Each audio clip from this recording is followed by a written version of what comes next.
యువత భవిష్యత్తుతో చెలగాటమాడే paper leak mafia భర్తం పట్టడానికి కేంద్ర ప్రభుత్వం అత్యంత కీలకమైన అడుగు వేస్తోంది. లోక్సభ ముందుకు పబ్లిక్ పరీక్షల అక్రమాల నిరోధక సవరణ బిల్ 2026 రాబోతోంది. అలాగే పరీక్షల సంస్కరణల కోసం ఇన్ఫోసిస్ సహ వ్యవస్థాపకుడు నందన్ నీలేకని నేతృత్వంలో హై పవర్డ్ టాస్క్ ఫోర్స్ ఏర్పాటు చేస్తున్నట్టు ప్రధాని మోదీ ప్రకటించారు. దేశవ్యాప్తంగా పబ్లిక్ పరీక్షలు జరుగుతున్న పేపర్ లీకేజీలు అక్రమాలకు చెక్ పెట్టడానికి కేంద్రం కఠినమైన చట్టాన్ని సిద్ధం చేసింది. పబ్లిక్ ఎగ్జామినేషన్స్ అమెండ్మెంట్ బిల్ 2026 ని ఇవాళ పార్లమెంట్ లో ప్రవేశపెట్టబోతున్నారు. 2024 నాటి చట్టానికి కీలకమైన సవరణలు చేస్తూ రూపొందించిన ఈ బిల్లును కేంద్ర మంత్రి జితేంద్ర సింగ్ లోక్సభలో ప్రవేశపెట్టబోతున్నారు. ఇక UPSC, SSC, railways, banking recruitment పరీక్షలతో పాటు నేషనల్ టెస్టింగ్ ఏజెన్సీ నిర్వహించే నీట్, జేఈఈ వంటి అన్ని కంప్యూటర్ ఆధారిత ప్రవేశ పరీక్షలకు కూడా ఇది వర్తిస్తుంది. ప్రశ్నాపత్రాలు లేదా ఆన్సర్ కీలను లీక్ చేయడం, పరీక్షా కేంద్రాల్లో ఇతరులకు అనధికారికంగా సహాయం చేయడం, ఓఎంఆర్ షీట్లతో ట్యాంపరింగ్ చేయడం, నకిలీ వెబ్సైట్లు లేదా అడ్మిట్ కార్డులను సృష్టించడం లాంటి 15 రకాల చర్యల్ని అక్రమాలుగా ఈ చట్టం పరిధిలోకి తెస్తున్నారు.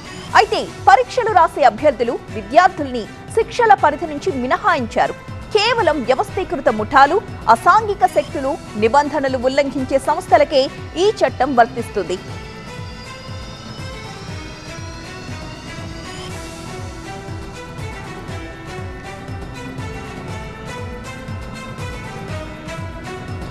జరిమానాలు, జైలు శిక్షల కాలాన్ని పెంచుతూ బిల్ రూపొందుతోంది.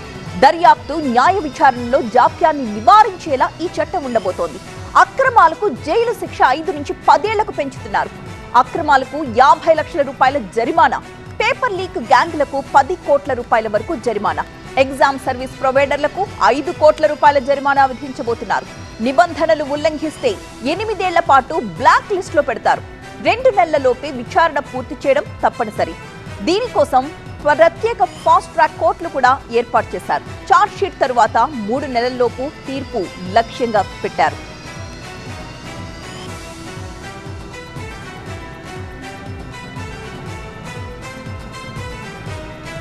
ఇక పరీక్షల సంస్కరణల కోసం ఇన్ఫోసిస్ సహ వ్యవస్థాపకుడు నందన్ నీలేకని నేతృత్వంలో ఒక హై పవర్డ్ టాస్క్ ఫోర్స్ ఏర్పాటు చేస్తున్నట్లుగా ప్రధాని మోదీ ప్రకటించారు. ఈ టాస్క్ ఫోర్స్ ఇచ్చే నివేదికను బేస్ చేసుకుని భవిష్యత్తులో జరిగే పరీక్షల విశ్వసనీయతని కాపాడడానికి అవసరమైన చర్యలు తీసుకుంటామని కూడా మోదీ స్పష్టం చేశారు.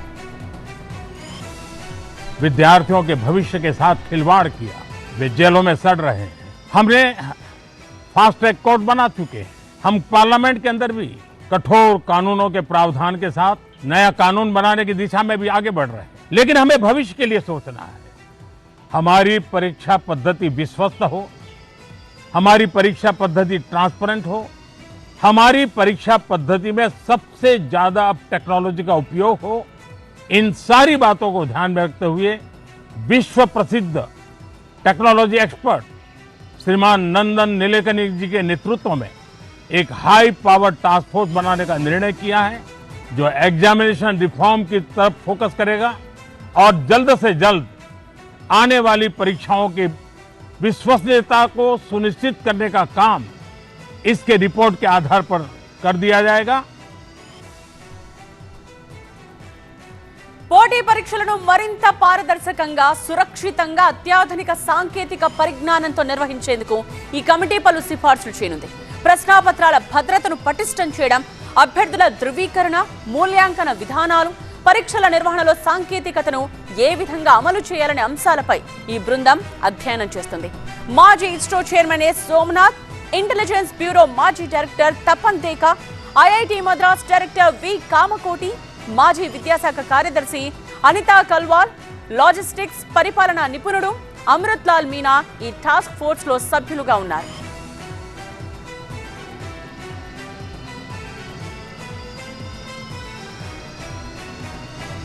నందన్ నీలేకని ఈయన ప్రముఖ భారతీయ పారిశ్రామికవేత్త, టెక్నాలజీ ఎక్స్పర్ట్. 1981లో ఎన్ఆర్ నారాయణమూర్తితో కలిసి ఇన్ఫోసిస్ సంస్థను స్థాపించడంలో ఆయన కీలక పాత్ర పోషించారు. ఇక 2002 నుండి 2007 వరకు ఆ సంస్థకు చీఫ్ ఎగ్జిక్యూటివ్ ఆఫీసర్గా సేవలందించారు. ఆ తరువాత దేశంలోనే అత్యంత ప్రతిష్టాత్మకమైన, ప్రపంచపు అతిపెద్ద బయోమెట్రిక్ గుర్తింపు ప్రాజెక్ట్ అయిన ఆధార్ వ్యవస్థాపక చైర్మన్ గా విశేష సేవలందించారాయన. అండ్ డిజిటల్ పబ్లిక్ ఇన్ఫ్రాస్ట్రక్చర్ అభివృద్ధికి విశేషంగా కృషి చేశారు ఈయన. దీంతో పాటు డిజిటల్ చెల్లింపుల వ్యవస్థ యూపీఐ, అలాగే నేషనల్ పేమెంట్స్ కార్పొరేషన్ల ఏర్పాటులో నీలేకని అత్యంత కీలక భూమిక పోషించారు. దేశంలో రవాణా వ్యవస్థను డిజిటలైజ్ చేసిన ఫాస్టాగ్ నుండి పన్నుల వ్యవస్థను ఆధునీకరించిన జీఎస్టీ, ఐటీ ప్లాట్ఫామ్ వరకు అనేక విప్లవాత్మక ప్రాజెక్టులకు సాంకేతిక సలహాదారుగా వ్యవహరించారు. డిజిటల్ చెల్లింపులను దేశవ్యాప్తంగా మూలకు తీసుకువెళ్లడంపై ఆర్బీఐ కమిటీకి చీఫ్ గా కీలక ప్రతిపాదనలు చేశారు.